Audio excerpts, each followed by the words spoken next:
So for those of you who have just joined us, good afternoon. We are going to give it just another minute. We have a number of participants continuing to join us, so just maybe one more minute and then we will kick off.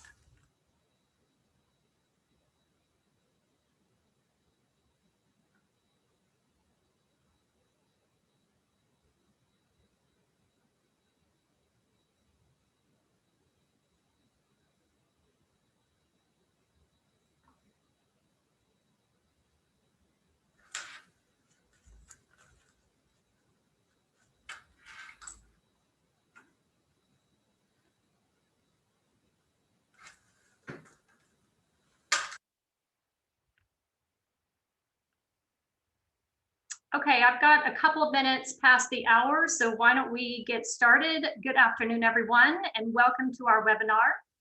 Thank you so much for spending and investing your time with us today. My name is DeLynn Senna, and I'm the Executive Director with Robert Half and your moderator for today's discussion. So International Women's Day is an incredible time to celebrate the achievements of women around the globe and really reflect on how much work, though, there is still left to do to achieve true gender equality. Our theme for today's talk is Choose to Challenge, and it's a reminder that we are responsible for our own thoughts and actions, but we also have a responsibility to forge a more gender-balanced world. So let me give you an idea of what you can expect from our talk today. So we're going to take a few minutes for each of our panelists to briefly introduce themselves. I will moderate the discussion and ask questions to learn more about our panelists' personal achievements, their challenges throughout their career, and really their thoughts on gender equality.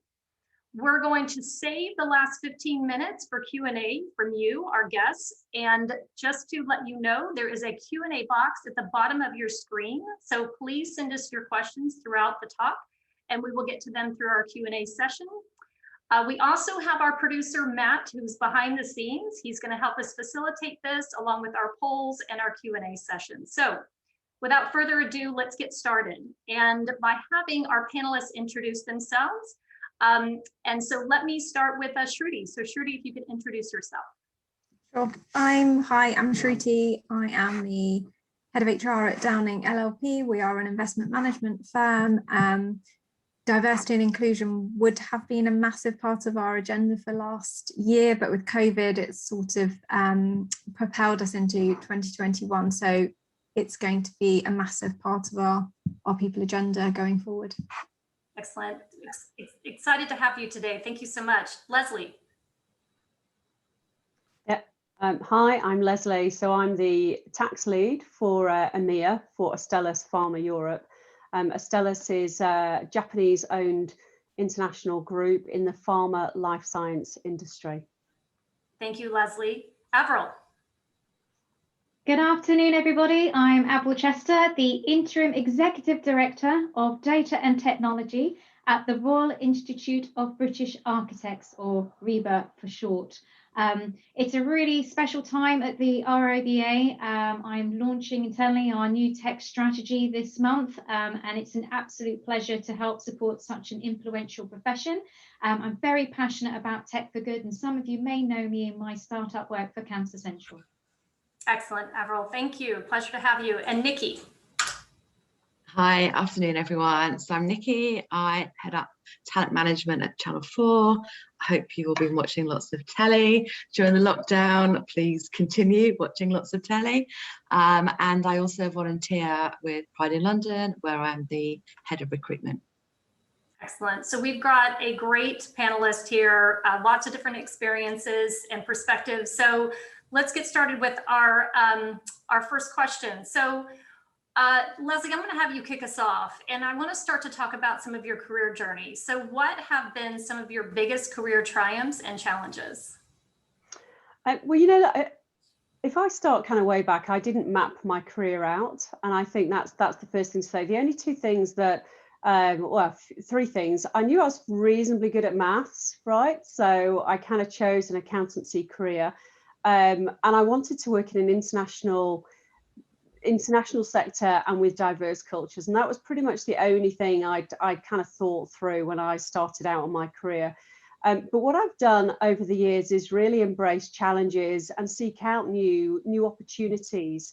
And that's really given rise to my starting point, which was working in a small accountancy practice as a chartered accountant, progressing kind of up practice to Grant Thornton, Price Waterhouse, working in tax and international tax, before taking a step into industry.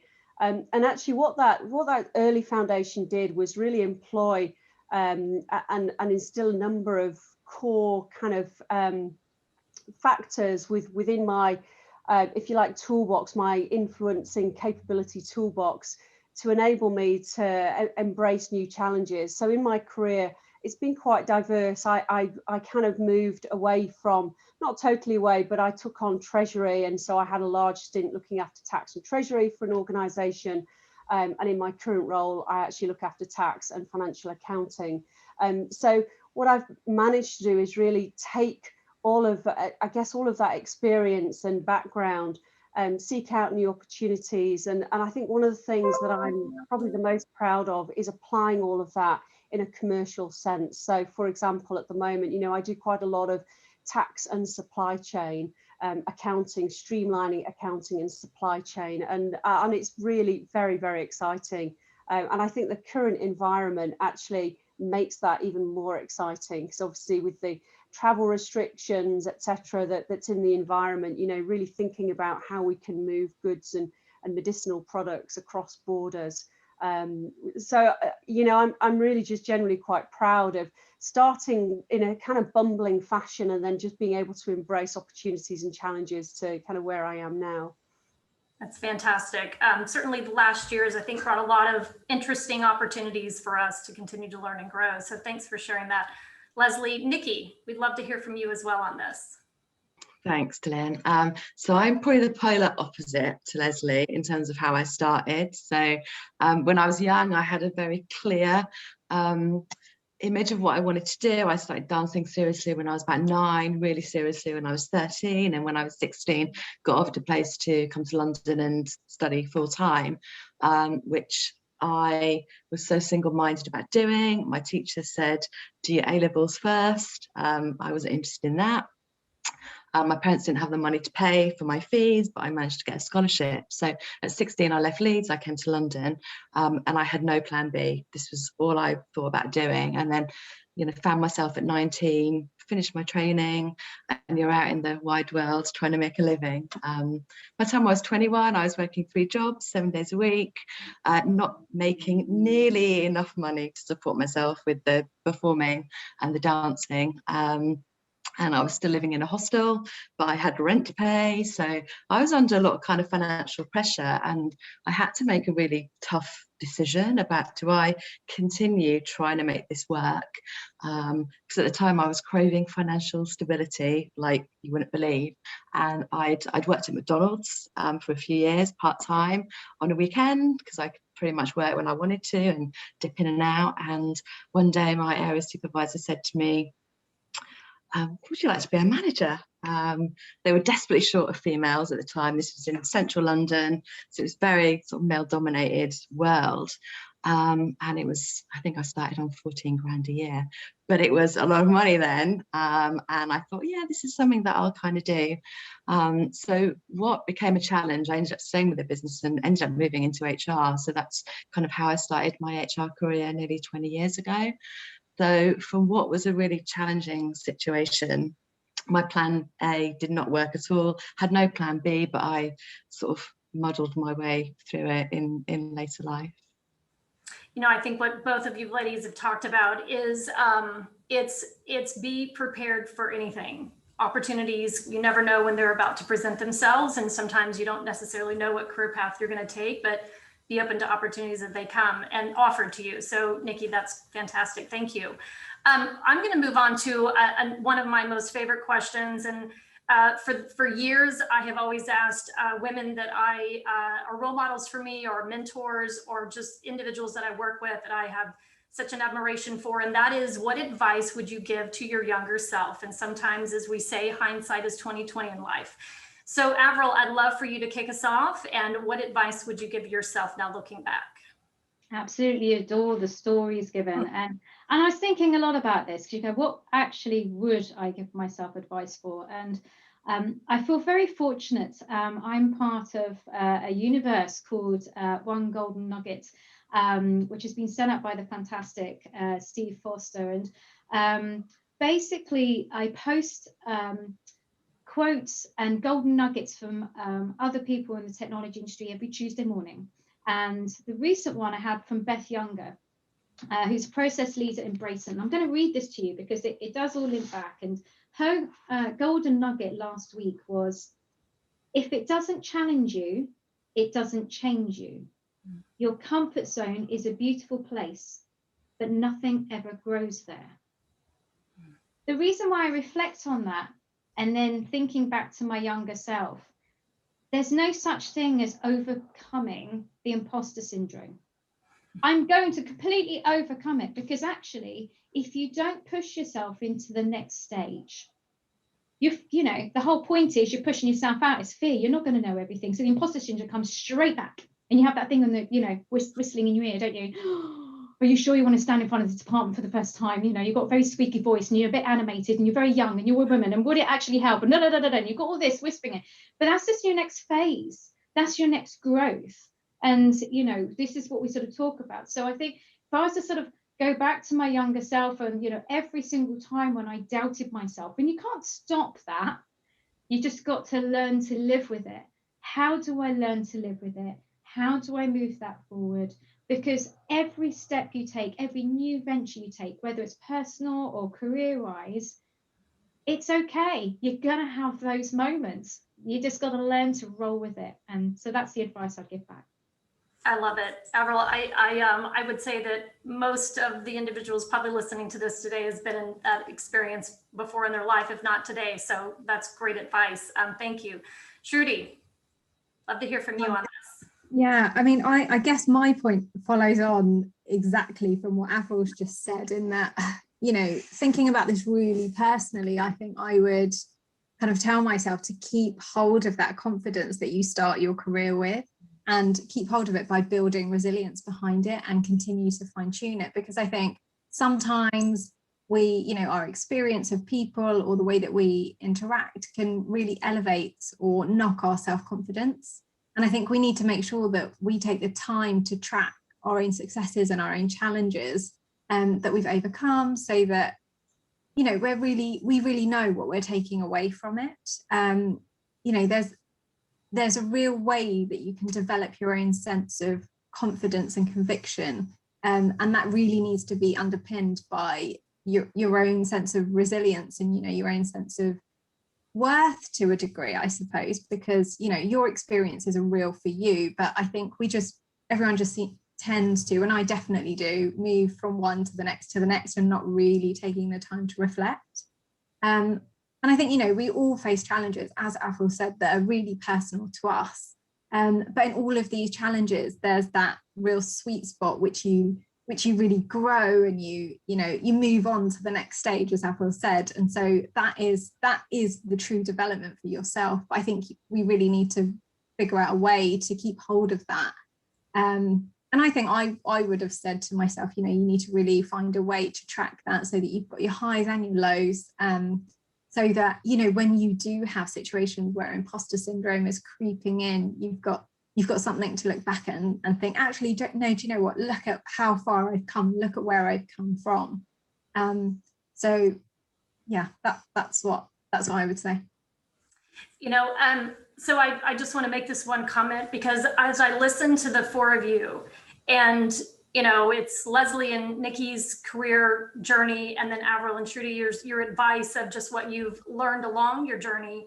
I just wrote something down. Someone said to me once, you're gonna experience a lot of setbacks in your career, but I don't want you to think about them as being setbacks. I want you to think of it as a setup, meaning that what brings challenge brings change, and change brings growth.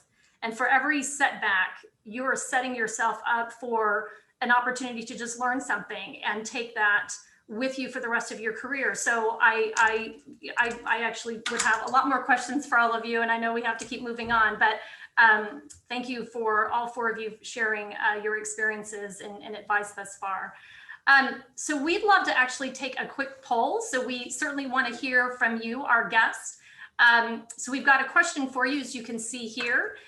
Do you believe that COVID-19 has provided more opportunities for women with work flexibility? So if you could answer that for us, and then Matt is going to let us know how much more time we have and then our results. So thank you for your input. We've had a lot of responses already, DeLynn, so I'll just leave it open for about another 15 seconds before I close the poll.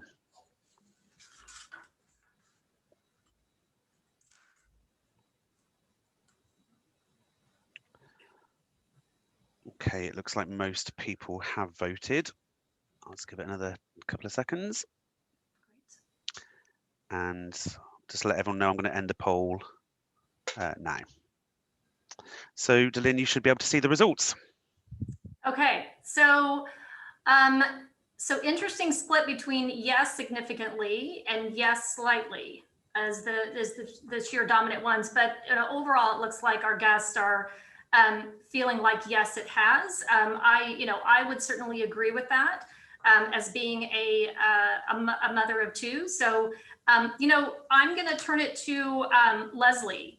And for our next question, I'd love for you to give us your thoughts on just the audience's and our guest response, and also answer this question as well. So kind of a dual question for you, thoughts on the audience's response, and how has COVID-19 highlighted the challenges of working more flexibly? So Leslie, I'll turn that to you. Thank you. So look, I think flexibility is very industry dependent. That's the first thing to say. There clearly are some industries where there are just restrictions, whether that's in manufacturing or in the service industry. So some industries are going to be rather more challenging in terms of flexibility. But on the whole, I think COVID-19 has presented some really great opportunities for corporates specifically, and organisations to appreciate how flexible the workforce can be, and how productive flexibility can achieve, how much more opportunity there is, and so I'm seeing employers really start to embrace flexibility. Clearly there's some public press that not all are, not yet, but there is balance, and it's not just homework balance, but balance within a day. So where people have obligations, whether that's childcare or it could be even parental, elderly parental care, which takes people out of the normal working day, I'm seeing employers start to embrace that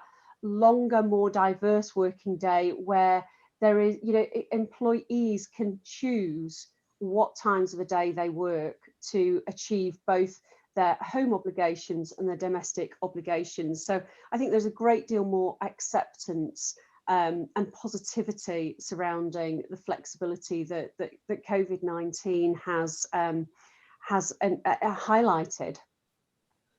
Yeah, Leslie, I think we all hope that these changes are here to stay, as you've said. Let me move on to Nikki. Nikki, you're head of talent management. And our next question, how do you think the future of work will actually impact women? It's really interesting, isn't it? Because I think what this last 12 months has shown us is that, there are going to be exceptions in industries that can't do the sort of more flexible home working, but it has forced a lot of organizations to realize that it can really work. And actually we're now seeing more of a dialogue from people definitely not wanting to go back to 5 days going into the office. So I guess it's how we land on that hybrid model. I think what's interesting for females is that flexibility that Leslie mentioned. I think what I've seen in the last 12 months is that still it's mostly my female colleagues who seem to have picked up the lion's share of homeschooling and childcare in this difficult time. So I think anything that allows that flexibility, saving on travel time. I think business travel will decrease as well, because I think, again, we've proved that we can save our carbon footprint and save costs by doing things electronically, which, could be also really appealing to women. And it's, it's really difficult because I do sort of also fear for the the towns and the cities if workers are not going into work as they were. You know, we know that TfL their revenue streams have vastly being cut because people are not traveling into buildings. So where we'll end up landing, whether it's a sort of 50-50 hybrid model, will be interesting to see. I think, you know, just at Channel 4, we've introduced a few things that I think we all want to keep. So we introduced meeting-free Fridays, so that even if all your week, your Monday to Thursday was super busy, Friday you knew that you could have that day to get your head down, do some focused work and catch up. So things like that, I think we will take forward with us. Excellent, Nikki. Thank you for sharing that. And Shruti, head of HR, love to hear your perspective as well on this. I think from working in financial services, I think there will definitely be much more flexibility for us all, for men and for women, and I think that will have a direct impact on women. I think it will open up more opportunities for women, but I also think that there's the potential for it to remove a lot of barriers. So one thing I've noticed, I know it's had a big impact on communication within my own organisation, physical barriers are removed. So if you're not naturally the most outspoken or assertive person in the room, you know, your voice is still heard. If you've got a good chairperson, because people can't take over you, and there's functionality now in the virtual meeting to put your hand up if you want to talk, which are all really good things that mean that you can really shine in meetings where you weren't necessarily before. And I've seen that repeatedly. I think it's going to have a big impact on the way that we recruit as well, because we've seen a massive change in the way that we recruit over the last 12 months. You know, we've been lucky that we haven't necessarily, been impacted in the same way as a lot of other businesses. So we have been continuing largely as business as usual, but where we recruit from will have a massive impact on our world going forward. You know, there may not need to be trade-offs between, like the other panelists have said, between your work and your personal and your family commitments. So fully aware that this isn't only the case for women, obviously, but it just feels like there will be a much better balance for everybody. So yeah, I take on board that there might be some negative things to come out of this, and we have got to find our way in, you know, what does the hybrid world look like for us? But I think it will bring many benefits for everyone, not just women, but I think by default, I think women will benefit from that. Yeah, there was a McKinsey article that I read recently who talked about how, you know, we've been part of the greatest human study in the last year, that yet in the next 2 years is probably more significant change to come for us to really figure out and finally settle in what is the future of work. And I think both of you and the audience agrees. I think there's tremendous opportunity for both men and women to have a greater level of flexibility. I think we all have to figure out how we continue to push, all of our opportunities, though, in the world that we will in the future work in. So thank you both. As just a quick reminder before we continue on, please submit any questions that you have through our Q&A box at the bottom of your screen. So I want to move on to talk about managing our biases. And as I'd mentioned the opening, our IWD theme this year is Choose to Challenge. And it's really, again, a reminder that we're all responsible for our own thoughts and actions. So Avril, I'm going to have you kick us off. What's an assumption, stereotype, or bias related to gender that you've witnessed, and how did you handle the experience? Thank you, DeLynn. And if I may, just for a moment, it's something we talked about earlier about reflecting back and looking at how far we've come. And I know we sort of spoke about this before coming on, on the webinar, but we just want to take a moment to salute all of you. You know, what you've gone through with homeschooling, you could be caring for parents or another loved one. You've been doing the work, you've been being a partner, you've been working it all through. We've all had highs and extreme lows, and we're all probably very exhausted. But hat off to you, we're here and we can see a bit of an exit. So I think we just need to take that moment to actually take that look back. And as we approach that year, and take a moment to, you know, pat ourselves on the back, because I don't think anyone gets the opportunity to. So well done to absolutely everybody who's just getting to this point. And coming back to biases, I think it's a very prevalent point for me, and talking about choose to challenge. I've always worked in the technology industry. In fact, I did a dissertation on cyborgs way back at university. So I've always had a bit of a technology lens. And therefore, a lot of people say to me, oh, it's a very male-dominated industry. And of course, now with RIBA, you know, and architecture and stuff. And actually, where I'd like to sort of challenge that is, I feel the technology industry is actually the most diverse in what I mean by that is in skill set. So let's have a think about it. The way we interact with technology, that's about design, that's about user experience, that is about coloring, that is about that very sort of artistic and understanding of behavior that goes into, if you talk about sort of chatbots, that's kind of linguistic skills.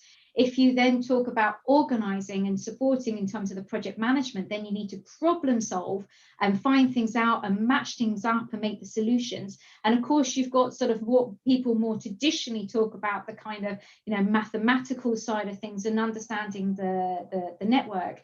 You've got communications, you know, in terms of sort of managing all of this. So there's, you know, I could go on. The skill sets that are required to build an app or get involved in stuff, or, you know, host this thing or application, or how we build a communication is so vast. It can't possibly all be done by men. You know, I think they're great. I've had some amazing male mentors in my life, but this is where diversity and inclusion is coming to the fore. It's all about the skill set.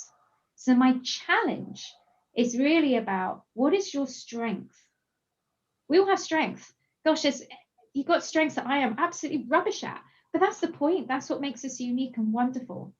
And therefore pick on that strength and where that fits. And therefore that's where we'll create more women in the technology industry. It's okay if you don't want to code. There's so many other jobs, so many other areas in which you can move into. So I know it's with the technology lens, but obviously that's obviously the industry I work in, and that's where I'd sort of challenge it. Excellent. That's great, Avril. Great thought and advice. Leslie, your thoughts on this as well? Yeah, so I'm going to just I'm going to give you my thoughts by relaying a story from one of my roles when I was working in finance in the engineering sector just over 10 years ago, and it involved my first trip to Saudi Arabia. And I have been a few times on business, but way back then, as people will appreciate, very male dominated in the business sense. I had been told that I wouldn't be able to lead the meetings I was going to set up, and I'd set these meetings up. We were establishing some businesses way back then, and it was, you know, and I remember flying out there. I was the only single white female on the plane, and I was feeling extraordinarily nervous. In fact, frankly, I hoped they turned me around at the border and sent me home at that point in time, because I wasn't quite sure what to expect, as I'd had so many, you know, people explain to me how difficult it was going to be. And indeed, when I arrived, and I set up a number of meetings, I had some of my colleagues from the Middle East join me from other parts of the Middle East. And I was the only female in meetings. I only actually ever met one other female who worked in whatever guise. There were no female restaurants in the offices that I visited, and you know, it was an extraordinary experience. But picking up on some of those points that Avril's raised, you know, employing that rich and diverse kind of capabilities that come with each of us, I was able to navigate the meeting, and I was able to lead the meeting to a successful conclusion, you know. And, you know, what would I say was quite important? You know, I was bold, but I was also very courteous and very aware of the cultural aspects and the differences between, you know, the environment I'd entered into and the environment I'd come from. And I didn't seek to impose any of that. I respected it, and I had humour. You know, I was patient, I listened, I had humour, yeah, employing all of that. And as I say, it was quite successful.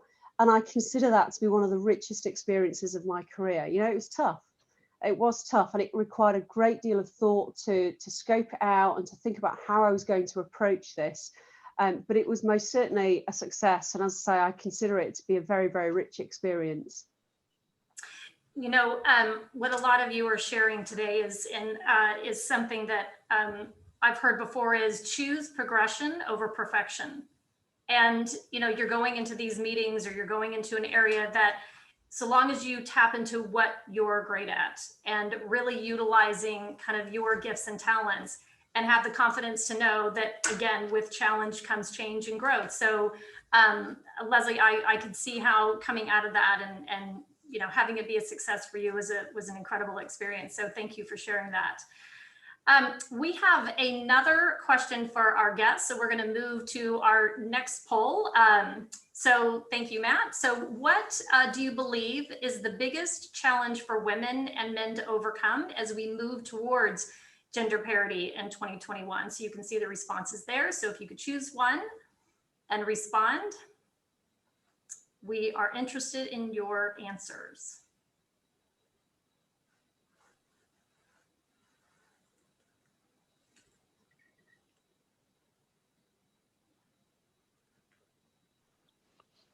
How are we doing, Matt?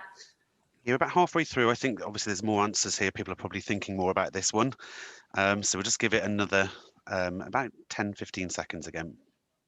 We've still got a few people to answer.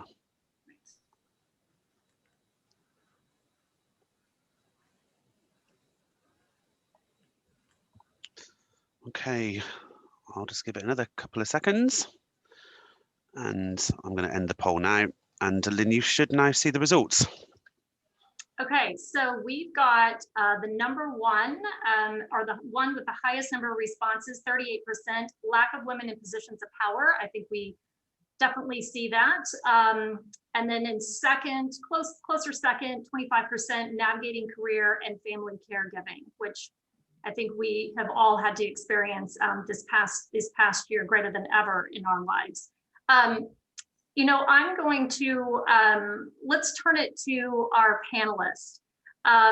You know, I think when you look at all these answers, I think all of them are definitely, you know, things that we continue to need to work on to have greater gender parity, but kind of not surprised at the ones that came out on top. I'm going to turn it to the panelists, and we also have a question for you of what is the best way to be a champion or ally for gender equality? And I'd actually love to hear from all of you on this answer. And so let's, Shruti, we'll start with you. Sure. So is there a best way? Okay, so I think just make it known that you're an agent for change on gender equality. I think it's really important to know where you sit on the scale for allyship. I think it's a bit of a continuum from kind of awareness of gender equality to active engagement and then all the way over to advocacy. So make sure you really know where you sit as an ally, and then what you can realistically deliver. But I think, you know, if you are looking for an ally, then I think you need to make sure that you know where they sit on the scale and make sure that you're really clear with what you expect from them. I think you need to find and connect with other leaders internally or externally to your organisation, or maybe in your network, that also champion gender equality, and find out how they're driving change and maybe join forces. But the most important one, I think, is, and it's probably the most difficult, is to call out inequality when you see it.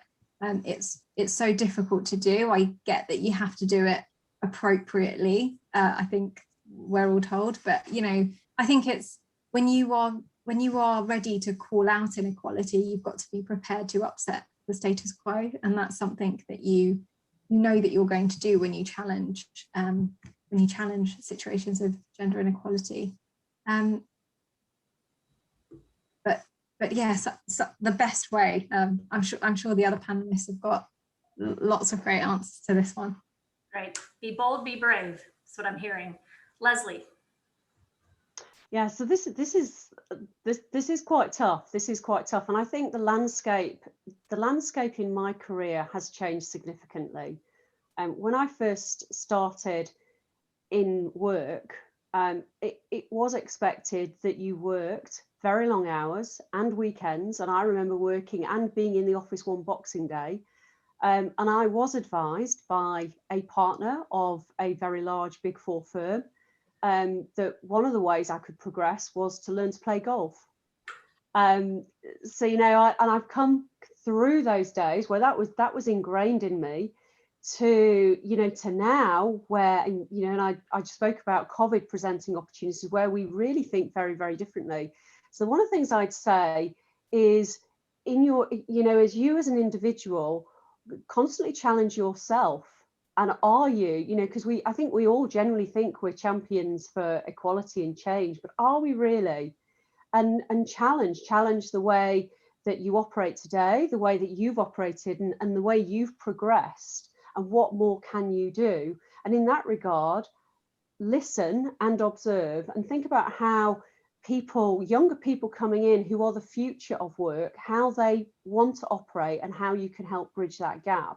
Because certainly the younger crew of today, they certainly don't want to work weekends and Boxing Day and long hours. They want something different really early on in their careers. And I think it's really important that we work to help and change that and think about that. So you know, my advice is, you challenge yourself, challenge your own journey, and observe and listen to those around you. I've come a long way from those early days to where I am now, and there is more for me to do. Excellent, Leslie. Empower, I'm hearing you say as well. Avril. I'm with everyone. This is probably one of the toughest questions to think about something really, really practical. And if I was going to help on the word here, I would say encourage. Mm-hmm. You know, when you spot an opportunity and then you reach out to someone and say, you know, why don't you go for that? Because when someone does that for you, you go, oh, me? Oh, I don't think no, I don't think I'm, you know, I don't tick all the lists. I'm not sure yet. Oh, I haven't thought of it. Oh, I'm quite safe here. And we've had that in our careers. And I remember distinctly the times when, whether it's internal within the company or external, someone has said, have you thought about this? I thought, why don't you apply? Why don't you give it a go? And I think, you know, for all of us, it's really important we do that. But what we need to do is just that bit more. It's not a case of, hey, I just want to share with you, I think it could be really good, why don't you go for that project or whatever. It's share why. Why do you think that person would be great for that? Because that will create some inner confidence. Oh, I didn't know I was good at that.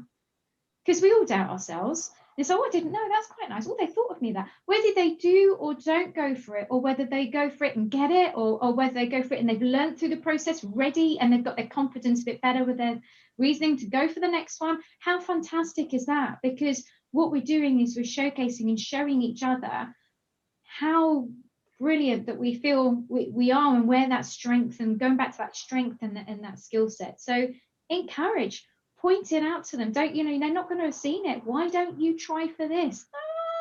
Yes, you can. And these are the reasons why. Excellent. I love it. Encourage and tell them why. Nikki. Oh gosh, so I get the really difficult job of trying to think of something when all the good answers have already been shared. And I think I was kind of reflecting on the poll question as well, and thinking, gosh, actually all of those are really important. But where we landed in terms of like having females in positions of power, and it just got me thinking about an example about I guess a change that we've made, which I think is purely down to the fact that we have a female CEO. And Channel 4 launched a menopause policy 18 months ago. I know now they're quite popular. A lot of organisations have them, which is awesome. But at the time, it was, you know, it actually made the news because it was kind of the first of its kind that had been talked about quite publicly. And even though at the time only 13% of our workforce were women in their 40s, so that is a fairly small group, but the fact is 57% of the workforce are female, so 57% of the workforce will go through this.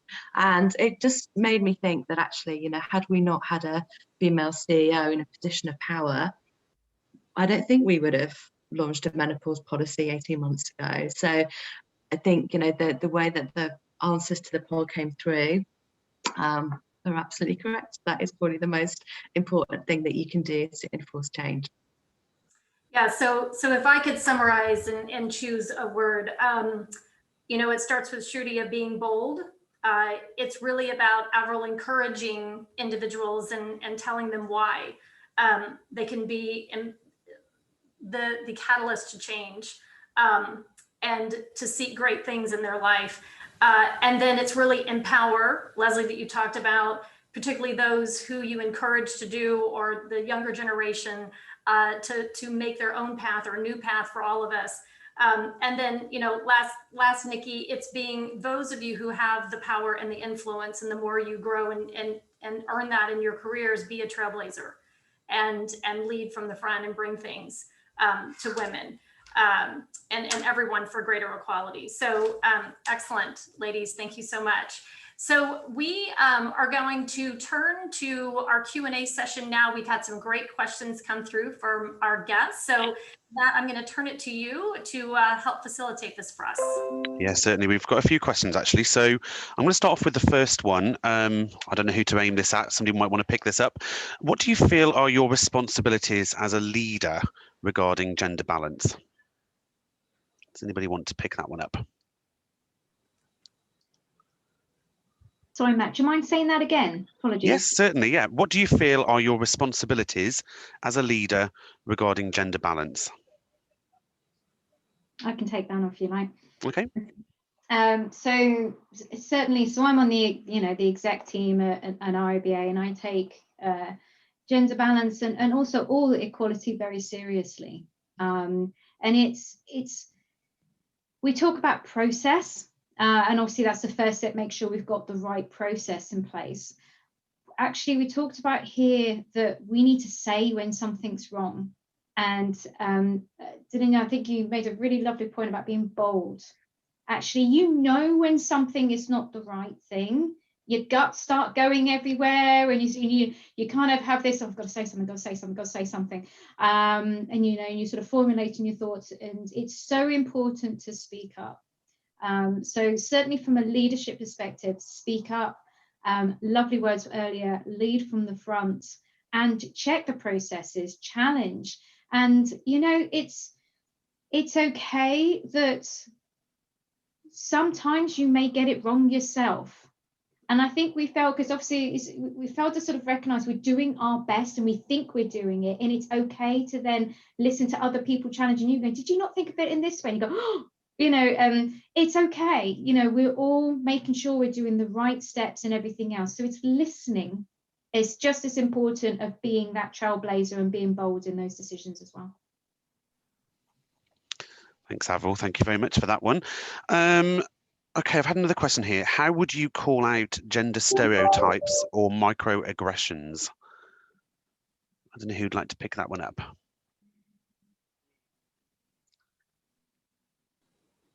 So I'll give that a go, Matt. That's quite tough. I'll take the toughie. Yeah. I mean, I do think this is very difficult, and I think there are sometimes subtleties to, you know, the environment, which, and sometimes those subtleties can become somewhat, you know, exacerbated, depending on how they're taken. How would I call them out? I think, you know, I think you have to be aware of them, not just male to female, but actually also female to female and male to male. They can occur. I have in the past taken people aside, you know, being sensitive on both parts, one to the aggressor and to the aggressee. It is important for everybody within the environment, and that's not just the work environment, but just our overall operating environment and living environment, to be really conscious and aware of how we operate and the little things that we might say that can have a big impact on someone. And, you know, we need to be aware that we don't always know everything that's going on in somebody's life, and there may be some pretty big stuff going on, and so something small or something said in a jokey way can really be taken out of context. So I think there's a really important role to be just very, very self-aware. That's harder for some people than others. So, you know, having a nurturing environment where it's okay to challenge, but challenge in the right way and in a sensitive way, and perhaps help people, I think it's important. And I've certainly found in my life, not just my working life, but, you know, sometimes people just aren't aware that they may say something or operate in some, you know, a way that creates a great deal of offence and anxiety, and they can be quite mortified when it's drawn to their attention. So, as I say, you know, it needs to, as much as we want to make sure that we create environments where it doesn't happen, where it does happen, we need to deal with that very sensitively from all angles. Thanks, Leslie. That's great. I'm going to move on to another one here. Sorry. What advice do you have for those people who are working in less inclusive cultures? Again, don't know who would like to pick that one up. I'm happy to take that, Matt. Okay. I think it's try and find allies first off. If there's a way of creating maybe a network, women's network, I've found over the years in organisations I've worked in, actually networks, and when they are formed organically, as opposed to someone in HR saying we need a network, they are actually a lot more powerful, and they can be a really good force for change. You do need support from senior leadership. You know, you need an advocate in there. So I would say create that network and look for somebody who is a bit more senior in the organisation who could champion your cause. That might be, it's actually really powerful if it's a man as well. But I think from that, you can then start to think about what change do you want to see in that organisation? How can you start to shape a culture where you can do all the things that we've spoken about, such as calling it out? I work in HR, so your HR department should be also a place where you can go and have a conversation with people, maybe in confidence, that if you're feeling that there are, whether it's inappropriate language or whether some of the policies aren't family friendly or gender friendly, they should also be a first point of call. So those are probably two quick thoughts. Thanks, Nikki. Thanks for that advice. We've had quite a few questions coming in, so I'm going to try and get through as many as we can. Here's an interesting one. Have you ever had to deal with a boss who has treated you differently as a female, and how have you dealt with that? I'll open that to any of you.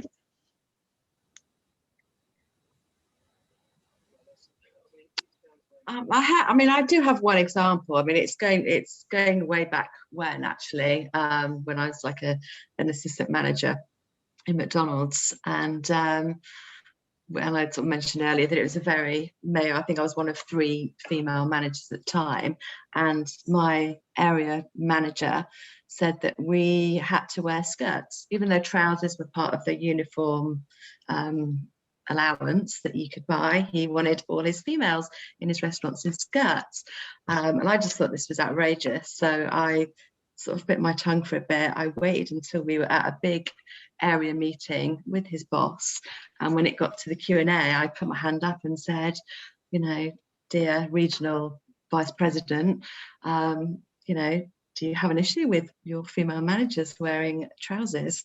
And obviously, in a room full of people, he said no. So in the end, we were allowed to wear trousers. But I mean, that was quite a long time ago, and thankfully, I've not had any issues since. If I was to follow on from that, Nikki, it's such a good example, and mine's not necessarily my boss, but I've experienced it in a recruitment cycle. And I know you're all going to go, oh, no, that happened. Yes, it did happen. I once got to the bottom 2, and I wasn't selected because I was of childbearing age. That's terrific. Yes. You know, at the time when you think, did they just say that? Because you always think of things the next day. The really witty responses come later. And, you know, you sort of think that blatantly was because I was female. And what did I do about it? well, I just stormed my career, and tough luck, they didn't get me, because you know, you've got to take that and remember your self-worth. Don't let them tell you what you're worth. And that's very hard to do, but don't, because you know what, they're lost. And if you're having a really, really bad time, I've had a bad time, funny enough, from a female. Actually, that's a great experience with a female. She wasn't a manager, but a very, very influential person who maneuvered all the women out of the senior position. So I wasn't the only one targeted. And you know what, that really, really knocked my confidence, where I kind of took a moment to work out who I am again, because it sideswiped me. I did not see it coming. You know, she played it brilliantly. And you know what, it's the biggest lesson I've ever learned. And you know, once I've dusted myself off and picked myself up, you know what, I don't want to be that person or that character, and I'm going to be the person that hands the hand down, and we're going to pull each other up. And you know, you continue to be who you are. And if you need to walk away from a situation, there are other roles and there are other organizations that will take you in with open arms. So just, you know, it's okay. That's not walking away. That's choosing to live your life in an environment that you want to be in. Because at the end of the day, life is really short. Thanks, Advil. Great advice and a shocking story. I Well, have to yes, say, shocking. I know. I still can't get over it. Just to move on, I think one of the panel mentioned earlier about imposter syndrome, and there's a question coming about, you know, do any of you ever struggle with confidence? And if so, you know, how do you overcome it? I think we'd probably all say yes at some point. I think, yeah, me, like my whole life. And I don't think I found coping mechanisms, actually. I think it's always, if you've got imposter syndrome, it's kind of always there. You can kind of manage it to a certain extent, but underneath, I'm still, like, you know, a girl from a working class northern background, whose parents didn't have any qualifications. So that will never kind of leave me, regardless of, you know, what job I'm doing. So I don't have any tips to share, I'm afraid.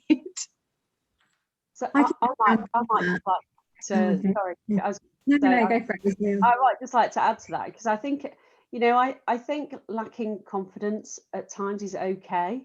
You know, if it means that we take a step back and we pause and we think and strategize what it is we want to do, I think that's okay. What I find more surprising are folk, male and female, who don't appear to lack confidence and don't appear at some stage to have imposter syndrome.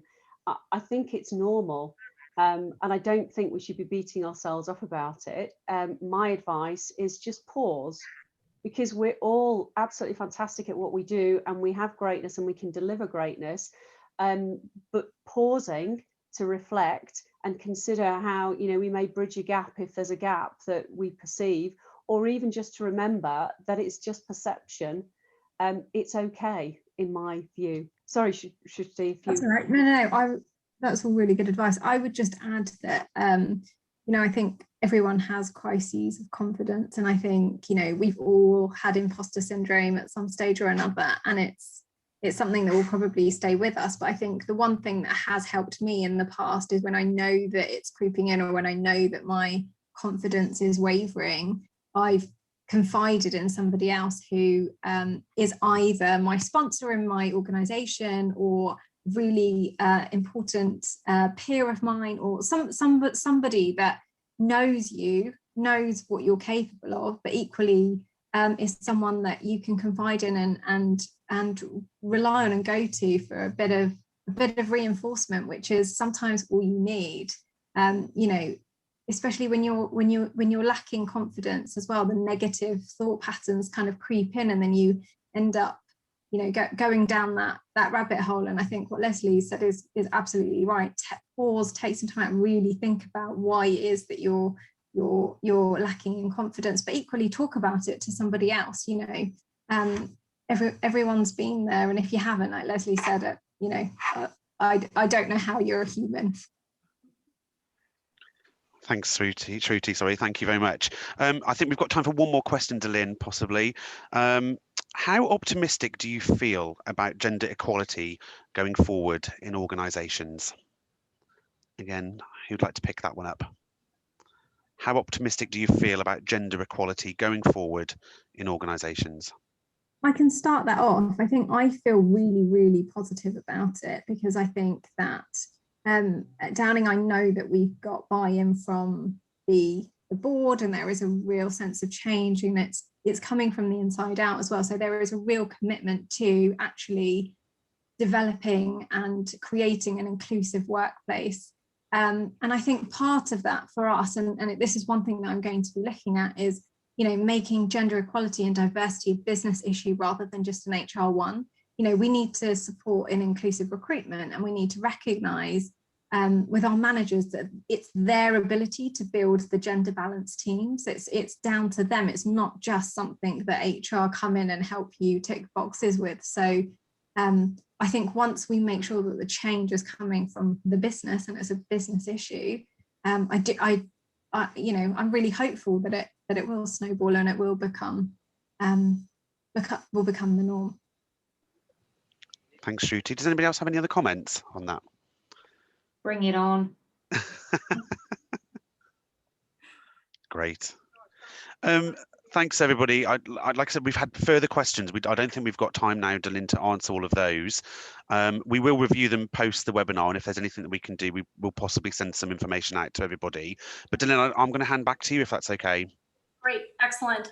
Thank you. I loved the questions and the answers that these ladies provided all of us. I do want to add one comment when we were talking about imposter syndrome. There is a fantastic book. I think it's the only book that actually has been written on imposter syndrome. It's called The Imposter Cure. It's written by Dr. Jessamy Hibbard. She's actually based in the UK. She, I think at one point lived in Chelsea and now lives in the Southern Coast with her family, but she's a clinical psychologist. I've read the book, it is fantastic. So just highly encourage everyone to take a look at that, because I agree. I think all of us have experienced at one point in their career. Before we wrap up, Leslie, you had mentioned, or Nikki, you had mentioned about forming a women's network. And I just wanted to make just an exciting announcement for our UK Robert Half employees. We do have some of them joining us today. That we are actually officially, for the very first time, launching our own global women's employee network. We're calling it GWEN. And Robert Half is committed more than ever to create a culture where all of our employees can connect and grow and thrive. And so what I'm so excited about, and what a lot of these ladies have talked about, is our mission for GWEN is to amplify women's perspective. It's for us to come together, share ideas, offer support, networking opportunities with one another, and really help each other grow personally and professionally together. So for our Robert Half employees listening today, whatever your role or stage in your career, or even your gender, we need allies. We welcome you to join GWEN. And so more information will be sent to all of you at the end of our IWD events this week. So ladies, I just had to, I'm going to try and wrap up. If I could summarize a few things that were said. First of all, brilliant. I loved hearing from all of you. So inspiring for your journeys and your words of advice. But what I heard from you today is be bold, encourage others to take on challenges and to find their way of growing themselves, and share within the why behind it and what do you see in them. Empower others to also be trailblazers in their career. And then, finally, Avril, as you said, remember that for all of us women, a lot of times, all of us, of all genders, we're going to be challenged, but challenge brings change, and change brings growth. So a special thanks again for all our amazing panelists. Thank you for all of you, our guests, for joining us today. And let's just choose to challenge and forge a more gender balanced world together. So with that, this is a wrap. Thank you, ladies, so much, and for everyone joining. And Matt, a huge thanks. Well done producing us today. So thanks, everyone. Take care.